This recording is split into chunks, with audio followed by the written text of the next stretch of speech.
আমি তোমাকে লাস্ট বারের মতো বলতেছি, আমার একটা সংসার চাই, একটা সুখী পরিবার চাই, আর সেখানে তুমি আমার সাথে থাকবে। আর যদি তুমি আমার কথা না শোনো, তাহলে 2 দিনের মধ্যে আমি পিয়াকে সব কিছু বলে দেব, বুঝতে পারছো?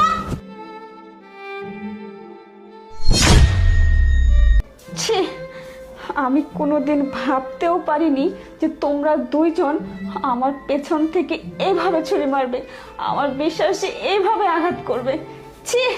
প্রিয়া, শান্তা তো আমার সাথে মজা করছে, আমরা এই বিষয় নিয়ে মজা করছি। কি শান্তা বলো? হ্যাঁ হ্যাঁ, মজা করছি। চুপ করো। তোমাদের কি আমাকে দেখে পাগল মনে হয়? আমি অসুস্থ বলে কি আমার জ্ঞান, বুদ্ধি, বিবেক, বিবেচনা কিছু নেই?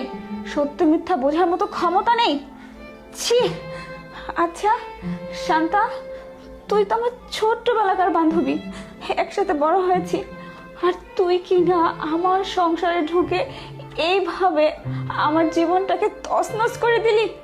ছি ছি, আমি যদি উঠে দাঁড়াতে পারতাম না, তোকে ঠাটিয়ে আমি চড় মারতাম।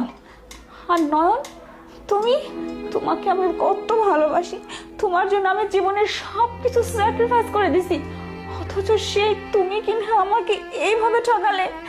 ছি, এটা কখনো আশা করিনি আমি। দেখ প্রিয়া, তুই যেহেতু এখন সব কিছু জেনে গেছিস, তাহলে লুকানোর মতো আর কিচ্ছু নেই। কিন্তু এখানে দোষটা আমার না, দোষটা হয়েছে তোর স্বামীর। ও জোর করে আমার সাথে এইসব করেছে, আর এখন তো আমি বাচ্চার মা হতে যাচ্ছি, তাহলে আমি কি করব? তুই এবার কি করবি? তোরা দুজন ভালো থাক, সুখে থাক, একসাথে সংসার কর। আমি আর এই জীবনে থাকবো না। ভালো থাক মানে? আমি ওকে বিয়ে করতে পারবো না?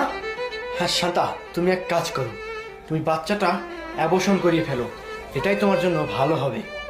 দেখছিস, ভালো করে দেখ, কত বড় নিমক হারাম বেঈমান তুই, যার জন্য সব কিছু করলি, যার জন্য বাচ্চার জন্ম দিতে চাচ্ছিস, দেখ সে তোর সাথে কত বড় বেমানিটা করতেছে।